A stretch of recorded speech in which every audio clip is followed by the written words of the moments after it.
ये बेटा जो कविता है भगवान के डाकिए, सबको दिखाई दे रहा है स्क्रीन? किसी को कोई किसी को कोई दिक्कत? अच्छा ठीक है, चलिए। नो सर तो बड़ी अच्छी बात है। देखिए भगवान के डाकिए, आमतौर पे हम लोग अपने सामान्य जीवन में डाकिया देखे हैं? अच्छा ये बताइए, डाकिया क्या करता है? अगर आपसे पूछा जाए साधारण भाषा में डाकिया क्या करता है, आप केवल कह देंगे कि सर डाकिया चिट्ठी लाता है और हमको दे जाता है। क्यों? आदित्य सिंह?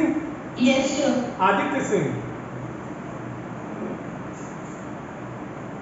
आदित्य सिंह, आवाज नहीं आ रही, सोए हो क्या यार?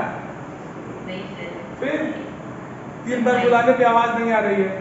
डाकिया क्या करता है जरा हमको बताइए।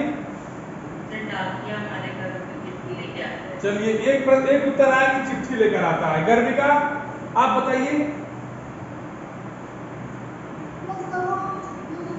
चिट्ठियां लेके आता, मतलब रुचि आप बता दीजिए तो 2-4 व्यू आपका ले ले। डाकिया क्या करता है बताइए तो।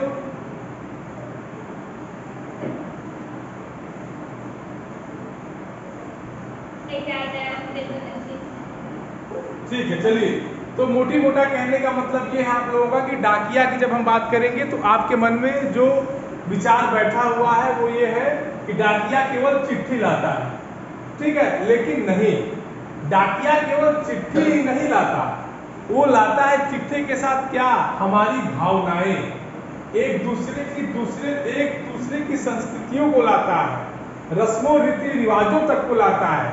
कुछ चीजें शब्दों के माध्यम से व्यक्त होती है, डाकिया उन्हीं शब्दों के माध्यम से उनको व्यक्त कराता है, लोगों तक चिट्ठियां पहुंचा के। चिट्ठियां पहुंचाना उसका काम है, लेकिन चिट्ठियों के माध्यम से और क्या क्या पहुंचाता है, इसके बारे में इस कविता में कवि रामधारी सिंह दिनकर जी ने बताया है। ठीक, बात समझ में आ गई?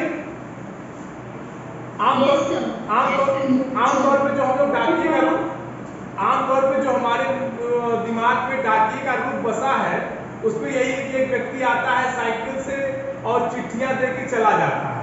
बस ये कॉमन सेंस जो है हर व्यक्ति के दिमाग में बैठा हुआ है। अब इस कविता को ध्यान से पढ़िए। कहते हैं कि पक्षी और बादल ये भगवान के डाकिए हैं जो एक महादेश से दूसरे महादेश को जाते हैं। हम तो समझ नहीं पाते हैं, मगर उनकी लाई चिट्ठियां पेड़ पौधे पानी और पहाड़ बांटते हैं। हम तो केवल यह आंकते हैं कि एक देश की धरती दूसरे देश को सुगंध भेजती है और वह सौरभ हवा में तैरते हुए पक्षियों की पाखों पर तिरता है और एक देश का भाव दूसरे देश में पानी बनकर गिरता है। बहुत छोटी सी कविता है और ये अभिधा में कविता है, इसका कोई लाक्षणिक और कोई व्यंजना नहीं। जो भी बात है बहुत सीधे सीधे कवि ने कह दी है। इसमें ऐसा कुछ नहीं घुमाया फिराया है जहां आपको चीजें न समझ में आए, एकदम सीधा सीधा अर्थ है। कहते हैं कि पक्षी और बादल दो चीजों की तुलना की गई है।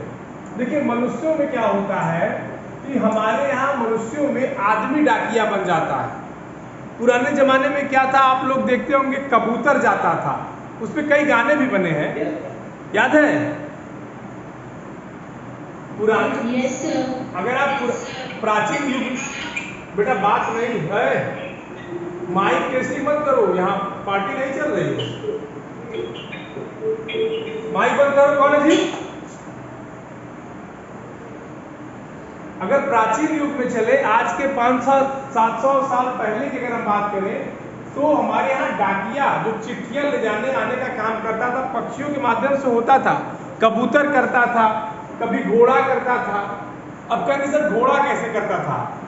आपको याद है अश्वमेध यज्ञ जब हमारे यहाँ होता था तो घोड़े के गर्दन में एक पत्र लटका दिया जाता था और जो उसको रोकता था मतलब उसका संदेश उसके तक पहुंच गया। ये चीजें आपके दिमाग में है, जहन में है आपके? तो उसी तरह से अब ये तो आदमियों का डाकिए थे। कौन?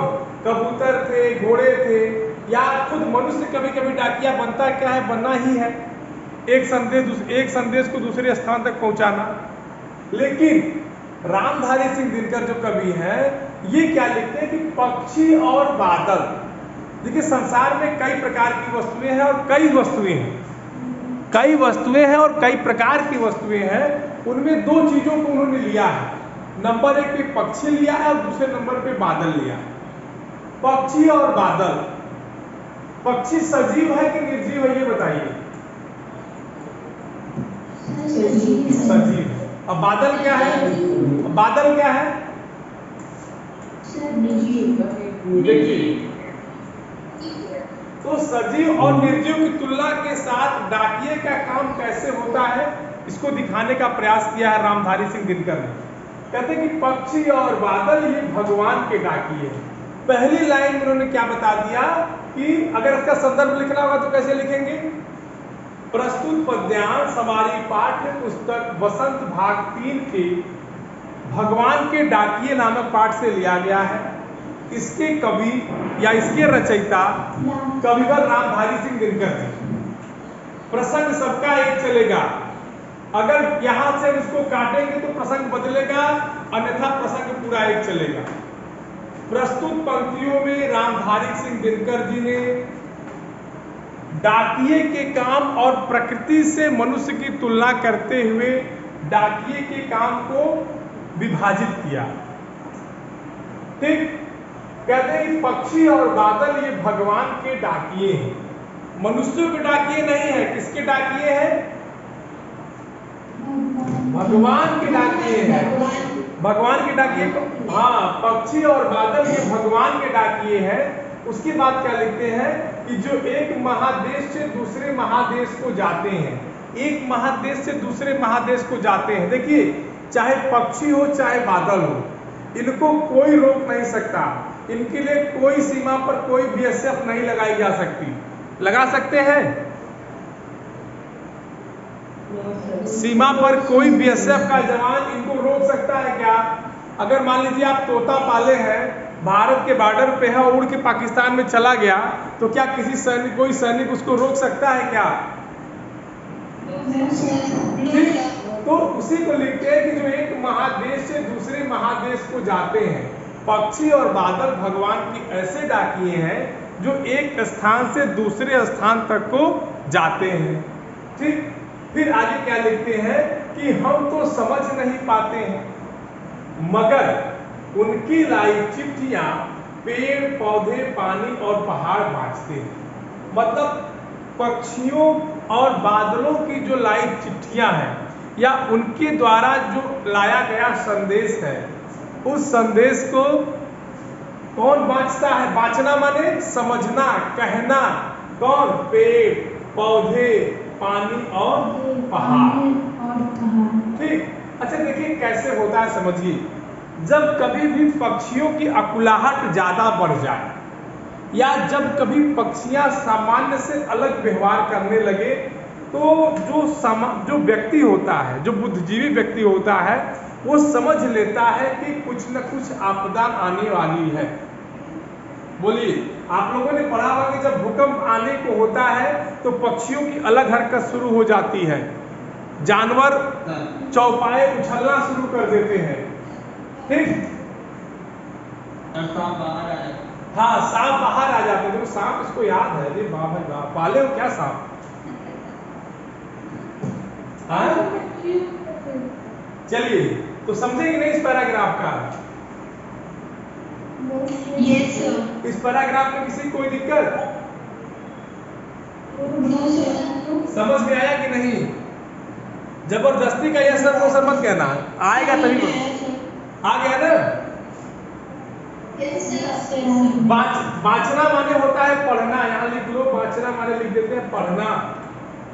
नोट कर लो, नहीं पूछोगे सर बाँचने का क्या अर्थ होता है, ऐसे में तो सुनोगे नहीं। ठीक, आगे देखिए, कहते हैं कि हम तो केवल यह आंकते हैं। हम तो का यहाँ क्या मतलब है? हम तो माने होता है मनुष्य। हम तो माने क्या होता है? मनुष्य। ठीक, नहीं दिख रहा है क्या है? कौन सा कलर?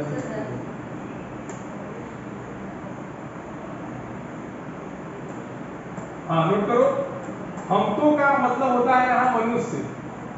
ठीक, नोट कर लीजिए। तो कहते हैं कि हम तो केवल यह आंकते हैं। आंकना माने अनुमान लगाना, यहाँ आंकना का अर्थ होगा अनुमान लगाना। ठीक, नोट करिए। कहते हैं हम तो केवल यह आंकते हैं कि एक देश की धरती दूसरे देश को सुगंध भेजती है।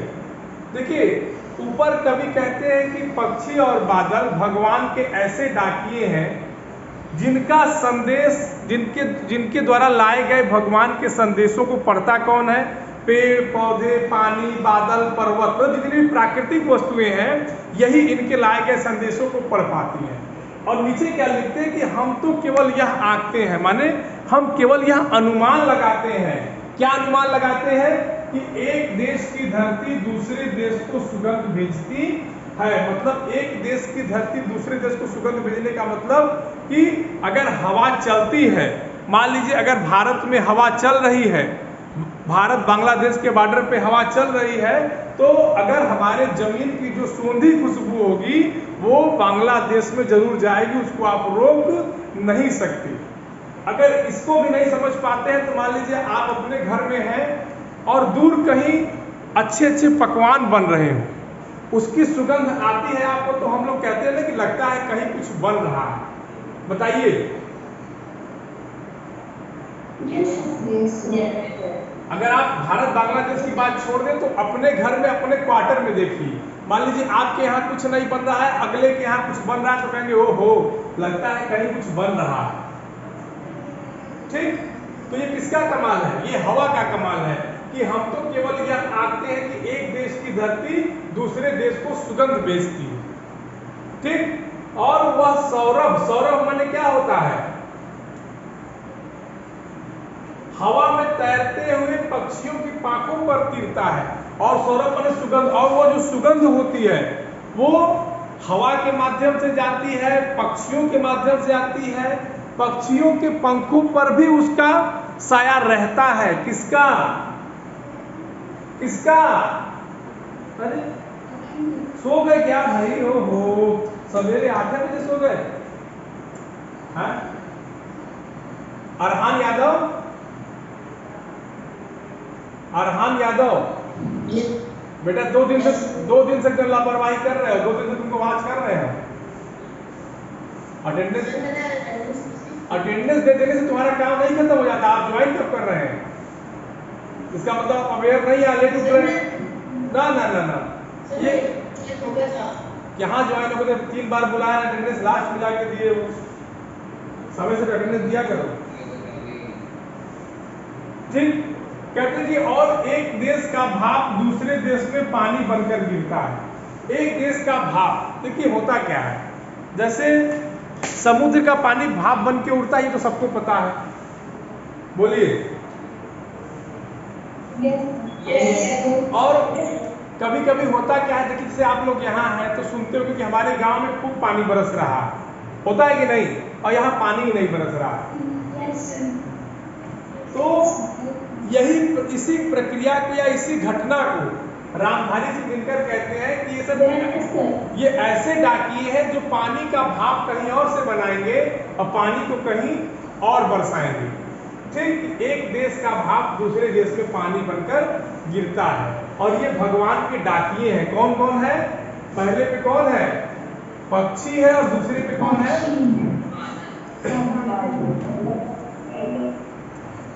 अगर आपसे प्रश्न पूछा जाए कि भगवान के डाकिए कौन कौन है, तो आप यहाँ लिख देंगे कि पहले पे पक्षी है, दूसरे पे कौन है? बादल। किसी को कोई दिक्कत? ये कविता, सबको कविता समझ में आई कि नहीं, पहले ये बता दीजिए हमको। आ गई? मैं आप लोगों को 2 मिनट समय देता हूँ, तो 2 क्या 5 मिनट दे दो। इस पूरी कविता को पढ़ जाइए, जहां आपको दिक्कत हो, जिस शब्द में ना समझ में आए, जो लाइन ना समझ में आए, उसको पूछिए। एक बार सब लोग कविता पढ़िए। क्या तीर्ता, तीर्ता माने उड़ना यार, पक्षियों की पाखों पर तीर्ता माने उड़ना। यहां भी अगर ना समझ आए तो देखो नीचे आ जाओ, ये देखो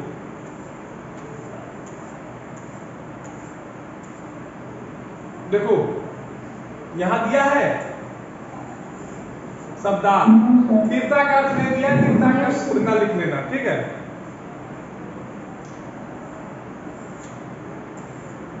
चलो पढ़ो इसको, तो जहां समझ में ना आए पूछो।